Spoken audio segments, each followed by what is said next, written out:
السلام عليكم. انا خويا المسمى ديال داك الفلان اللي لاحوا لي فيديوهات انني توفيت. انا باقي قد الحياه وانا دابا في المحكمه ديال الجنايات باقي كنتابع في حقي.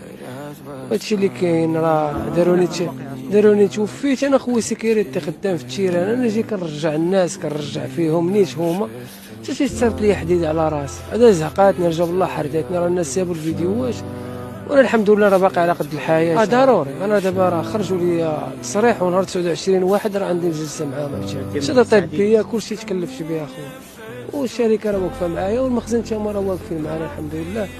وهذا ما كان. الضربه اللي تضربت اخويا راه فيها 11 كيلو. هذيك رجا بالله زعقاتني، ردت الوالدين.